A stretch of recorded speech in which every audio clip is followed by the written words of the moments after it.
This video is called The Palestinians and the Pyramids. I was here exactly, virtually to the day, a year ago, and that road there has fascinated me with the traffic.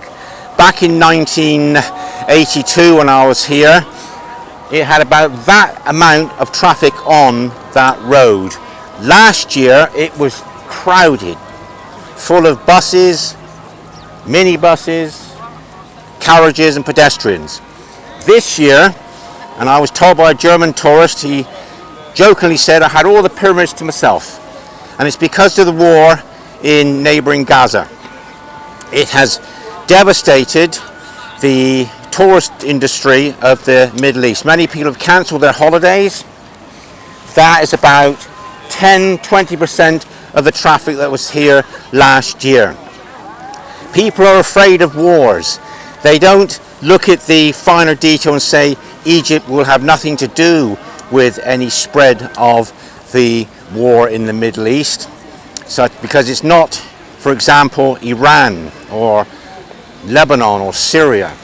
This is Egypt, and it's the 13th, well, I'd say about the 29th most visited country in the world, about 13 million visitors. And I'd like to just give you my quick views on the Gaza war.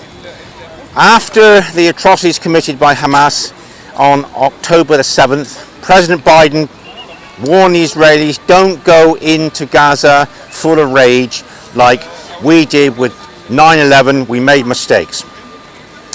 But unfortunately, the Israelis conducted a conventional war on an open prison where 2 million plus inhabitants could not escape.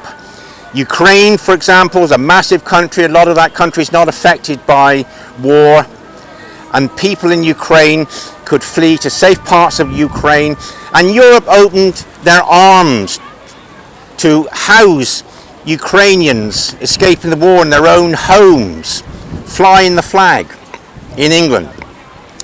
But the countries around the Middle East have done nothing much for the Palestinians. The Palestinians, so we're told by the BBC, are an irritant to governments. They are the pinnacle of our sympathetic thoughts if you're a civilian. People wear bangles on their wrists with Palestine written on it. I've seen the Palestinian supporting logo on a van this morning in Cairo. But governments look upon Palestine, Gaza, the Palestinians as a nuisance because they contribute nothing towards the world economy. And the Palestinians feel abandoned, especially when the likes of Saudi Arabia, being the latest country to want to have normal diplomatic relations with Israel because it's money. The world spins on money, not on morals. Morals come second. Now, this war, I think, should have been done like this. It's no good bombing thousands of children to get at Hamas. That is immoral. One evil to try and resolve their problem isn't the way through. What I thought should have been done, if Hamas wanted a war with the Israelis, let them have it. Israel would kindly oblige. But that meant you'd have to get rid of all the civilians, just like they did in Ukraine, get them out.